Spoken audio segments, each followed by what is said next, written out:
নমস্কার। আজ world health day. তো আমাদের শারীরিক ও মানসিকভাবে সুস্থ থাকতে হবে, কিন্তু আমরা জীবনে চলতে গিয়ে সবসময় কিছু না কিছুর পিছনে ছুটতে গিয়ে যারা পড়াশুনো করছে তারা হাই স্কোর করার জন্য, যারা চাকরি বাকরি করছেন তারা হাই প্রমোশনের জন্য, আর যদি কেউ বিজনেস করে থাকে তো বিজনেসকে আরো বেটার করতে হবে, আরো বেটার করতে হবে। এইভাবে আমরা ক্রমশ ছুটতে থাকছি। আর এই ছুটতে গিয়ে আমরা নিজেদের হেলথ সম্পর্কে সবচেয়ে বেশি ইগনোর করি। কিন্তু আমাদের ড্রিম অ্যাচিভ করতে গেলে আমাদের হেলথকে সুস্থ রাখা সবচেয়ে বেশি জরুরি, কারণ এইটা একমাত্র সাথ দিলেই আমরা সব কিছু করতে পারবো, অ্যাচিভ করতে পারবো।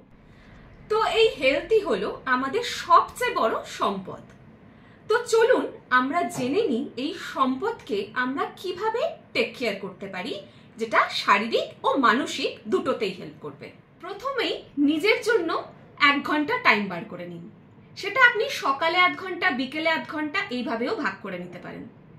সেই সময় আপনি অতি অবশ্যই এক্সারসাইজ করুন, ব্রিদিং এক্সারসাইজ, শারীরিক এক্সারসাইজ দুটোই। তার সাথে সাথে মাইন্ডফুলনেস প্র্যাকটিস করুন 5 মিনিট হলেও। সেকেন্ড, মোবাইলের ব্যবহার যতটা পারেন কমান, এটা আমাদের মধ্যে স্ট্রেস অনেক বেশি বাড়িয়ে দেয়। থার্ড, জাঙ্ক ফুড যতটা পারবেন কম করার চেষ্টা করুন।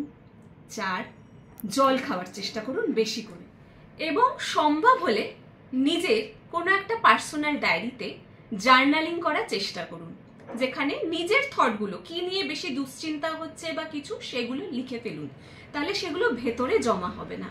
তার সাথে গ্রেটফুলনেস প্র্যাকটিস করুন।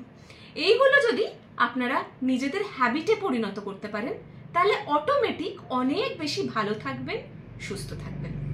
এই থাকলো আজকের জন্য আপনাদের সবার টিপস।